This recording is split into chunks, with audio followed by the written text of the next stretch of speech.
Hi y'all, and welcome to my channel, Fred Makes Things. So today we are doing a Sewers Club pattern review. What these are you can buy the patterns for individual Sewers Club projects separately from the box now. And what I did is I ordered a couple that I really kind of was intrigued by or liked. And this is one of those. I forgot to check to see what month this is from. July 2020. So this is a pretty old pattern for them. July 2020.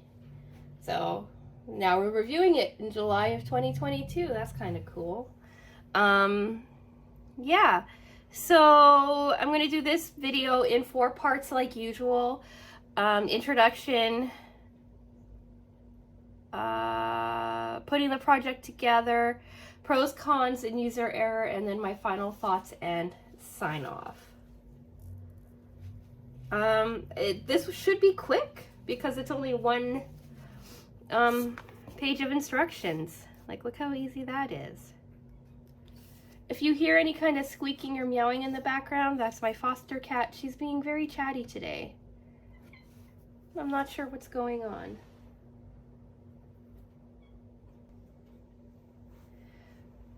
All right, so we'll just jump right into the introduction.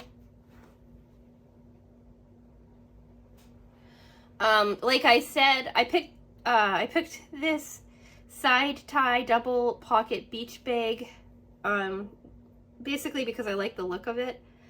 Then I didn't realize how many bags I would be making this year, week, month, year. All of the above. Yeah, I'm not sure what else to say. It's simple. I'll talk about fabrics and stuff like that when I get to putting it together. So yeah, introduction. We are doing the side tie double pocket beach bag because I thought it looked cool, from the Sewers Club box of July 2020. All right, so let's get right into part 2, putting this project together. There wasn't a very big project. It didn't have a whole lot of steps, which was nice because I just finished that round bag for last week's video, and that thing just caused nothing but trouble. So first things first is I had to pick out my fabric. I went to Joann and grabbed some colors that I thought looked nice together. And because I was going for kind of like a summery theme, I wanted palm fronds, but I couldn't see any. So I picked up this really pretty green, kind of florally, or green and blue, kind of florally vibrant color. Then I got a matching blue that's kind of soft and wavy or something. I'm not sure. I don't know. I like the colors together. And then for the interior, I picked out this really beautiful green color. So yeah, like always, I ironed it first and then I cut it out. Cutting was pretty straightforward. You needed your exterior A pieces. That's like the main portion of your body. So you needed 2 17 by 15. These would be your front and back panels, and 2 9 by 6. These would be your 2 side panels that make the pocket. For exterior B, you needed 2 27 by 4.5 inch strips. These were for your handles. 4 18 by 1.5 strips. These were for your cute little side ties. And 2 14 by 6 rectangles, and these would be part of your side panels as well. And then for your lining, it was really simple. It was just 2 17 by 20 inch rectangles. If I had known that I would only need those 2, I don't know if I would have picked up the green for it. I might have just like used what I already had. Maybe? I'm not sure. I really like the green, but because there's no green on the exterior, it kind of felt kind of wasted just as an interior color. And then we got right into sewing. This project didn't require any kind of fusible fleece or anything, any kind of addition, which was nice. So what they wanted you to do was make all of your strips, right? You did your handles, folding, right, your two outside edges in and then folding them together to give a nice thick handle. And then you did your side ties. For the side ties, I tried out that bias tape maker, and it kind of worked. It kind of didn't. But it did save me from having to, it saved me a step. Normally when I do such little finicky pieces, I fold it in half and then I open it up, or fold it in half, give it a quick iron, open it up, fold the other two pieces inside, iron it, and then fold it in half again. And with this bias tape maker, I only really had to do just one step, right? Because the bias tape maker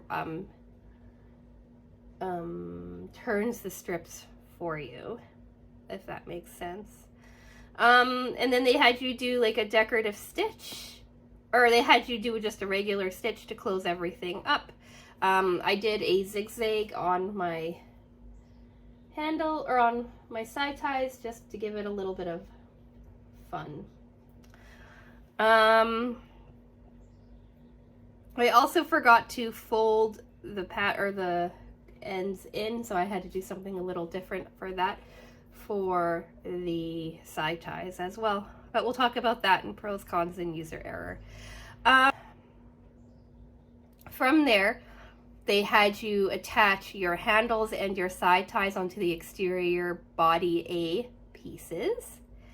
Then they had you do your side panels, creating that pocket. And what they did is they had you take your exterior B piece. Actually, let's start with your exterior A piece. They had you take your exterior A piece, hem it so that you had a nice clean edge on top. And they just had you fold it in twice, right? Like 1/4 of an inch and 1/4 of an inch to make a nice clean edged top. I think this is something different. I'll talk about it in pros, cons, and user error, but I think that this is how they might have started off doing these things, and then as they progressed, they changed up how they do pockets and things. At least that's what it seems like to me, but we'll talk about that in a minute. Then they had you baste that pocket onto the longer side piece of your exterior B piece, the longer panel piece, and then that was your pockets. From there, they had you attach your two exterior body A pieces, your large panels, together in the at the bottom, and then they had you attach your two pocket side panels to that first using the bottom, leaving 1/2 inch on each side for your next step. 1/2 inch unsewn on each side for your next step. So the photo shows you what I did. I sewed the bottom pieces together first, right? I centered the pockets onto the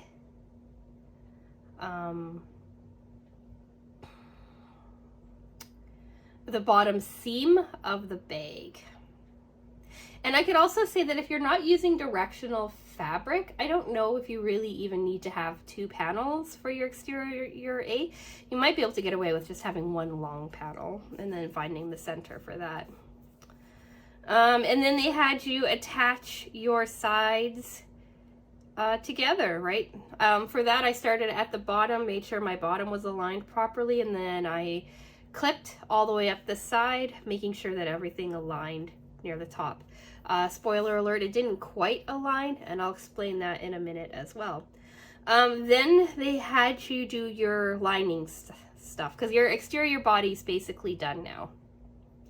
So then they had you do your lining, and they did your lining by sewing around 3 sides of your bag, and then lopping off the bottom 2 corners, like in a square like we've done before.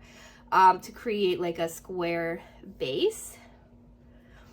And then they just had you turn your bag, have your bag go right sides together.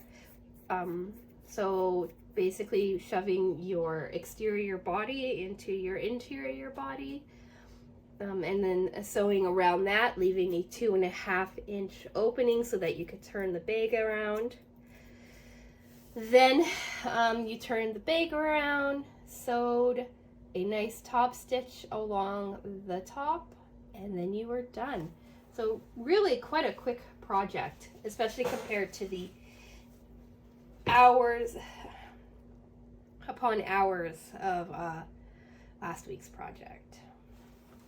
So now I'm sure you want to see what this actually ended up looking like. And sorry that it's not all going to fit on the screen, but I'll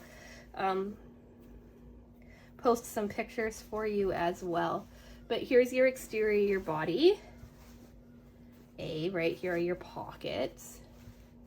The other side is exactly the same. Here are your pockets. Here's your pocket on this side. I have the tie tied. So this is what it looks like this. And then I tied the tie just to give it a little bit of shape when it's hanging. And you can see that in the photo that you see on the screen for you. So just like that. The pockets are nice. They're deep enough for like water bottles. So here's just a water bottle I have from Walmart. All right, it fits in there nicely. And then this is a slightly different water bottle that I have from, I don't even know where. I've had this thing for so long. I love this water bottle. And see, that fits there nicely.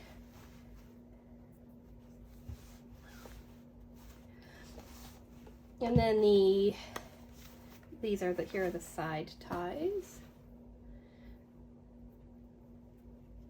Right, both side ties look the same. The handles came out pretty nice. And then your interior is just green. So yeah, there you go.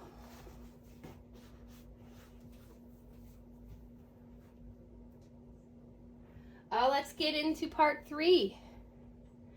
Pros, cons, and user error.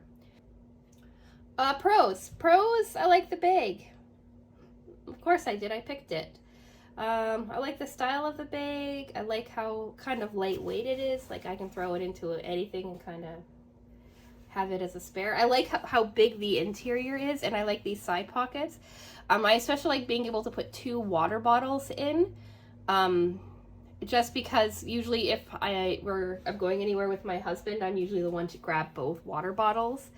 Because if I leave it up to him, he just won't take one, and then, right, he'll drink most of my water in the day. So it's nice having those 2 bottles and then enough space on the inside to like shove a bunch of stuff. I don't know if I'll ever take it to the beach, but I might. Mainly because the beaches here are always super crowded, so we don't go to the beach anymore. But I could definitely see using this in France to visit the beach. Because it's like, I use just cotton, it's machine washable, so that's always a plus. And I really like the detailing of the side ties. I just think they give the bag a little extra shape, make them look a little cooler, not just a simple tote bag. Because it's really just a really, really simple tote bag. Cons. There's only one con that I can really say, and that's there's no interior pockets.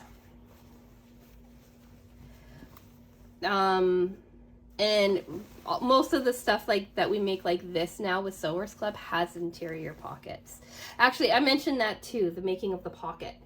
So the new way of making a pocket for Sewers Club is to take a piece of fabric twice as long as you need it and then folding it in half so that your interior pocket and your exterior pocket are like lined, or your interior, so that the interior of your pocket is kind of lined. Like this isn't lined, it's just cotton.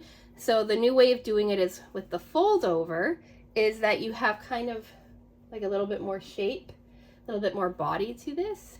Sorry, I keep, the way that my stand is right now, it's right against my table and I keep hitting it. But I don't want to move it because then I have to like reframe everything. So I'll try to be better. But yeah, so I do like having like the lined pocket more than this. And I do wish that there was an interior pocket as well. And then my other con is that I didn't realize that you would only see the interior when you were looking at it. And had I known, I might have gone for something a little bit lighter, like maybe the lighter green or something, just so you can see inside a bit better. But I was really wanting like this green to have a bit more impact. I thought about switching out the green for the blue, but I really like the blue on the outside too. So, and I liked that the blue had a bit of pattern and the green is like a solid. User error. There's not a whole lot of user error, just because it was a simple pattern, simple project. But there's two that I could talk about. The first one, I forgot to fold these in before I sewed them to create like a clean base. So I just folded them over twice and sewed them down. So you can't really tell, and they give a little bit of weight to the bottom so that the bottom is not as floppy. So I did that on all four. And the other user error is that I kind of cut this main panel a little weird. And that one side was 15 inches, but the other side was like 4 3/4, 4.5. 14 3/4, 14.5, something like that. So I thought that I squared the fabric better than I did. It's a mistake I haven't made in a long time. But because of that, when I went to even it out, I only did 1/4 inch seam allowance on this bottom here instead of a 1/2 inch seam allowance for everything else. And I thought that that would be good enough, but it wasn't. So if you look on the sides, when everything came together, not all of my sides match up perfectly. They're supposed to be 2 inches down on each side, and then with like the fold over and stuff, it becomes about 1.5 inches. But like if you look at this side, this is sitting above this one on this side. And I think this side it's better, but none of my sides matched up perfectly. And so my top had to kind of, yeah, see this one is also a little bit off from this one. So my top is a little bit rougher. Instead of doing a 1/2 inch seam allowance around the entire thing, it's more of a 1/2 to 1/4 inch, just to make the top even. And the top is straight for the most part, so I did manage to straighten it all out. But it was a little bit more trickier because I started with the bottom being so far off, not squaring my main panels as well as I should have. Really, if my main panels were squared, everything else would have fallen into place quite a bit easier. So yeah, that's it for that section. Let's talk final thoughts and sign off. So I really like this bag. I really like the colors. I like how the colors came together. I'm really happy that I went slightly out of my comfort zone and didn't just do something in turquoise or pink. I'm a big fan of turquoise, big fan of pink. I know that I didn't fully move away from the turquoise because there is definitely the teals and turquoises in this fabric. But I did lean more towards blue and green rather than the teals and the turquoises that I was initially wanting to do. I will make this bag again because it's so nice and simple. I imagine I'm going to be making a few of these. I'm kind of putting together a list of things I'd like to make for Christmas. And I think making a couple of these to give away will be on that list. I think with the changes of making this lined and putting a pocket on the interior. And yeah, I think that's it. What did you think of this bag? Did you like the colors that I chose? Would you have done something different? Let me know in the comments down below. Before I forget too, this was the thread that I used to sew with. It's color 687, and I got it when I got the I got it for when I bought thread to do the applique work on last month's project. So I already had this lying around. All right, so I think that's it for final thoughts. I like the bag because I picked the bag. Pretty simple. And so yeah, I'm gonna ask you or suggest that if you like seeing my sewing type content, feel free to subscribe. Sewing stuff goes up every Wednesday. Hopefully next Wednesday's going to be a Sewers Club unboxing video. The boxes get shipped out on the 28th, and I think there should be enough time because the box ships on a Thursday that it should arrive to me in time for a Wednesday video. That's the plan anyway. And then from there we'll get back to our regularly scheduled content, I hope. But anyway, with all that being rambled on about, like the video if you like it. And I'll say thank you so much for watching, and I will talk with you again soon. Bye!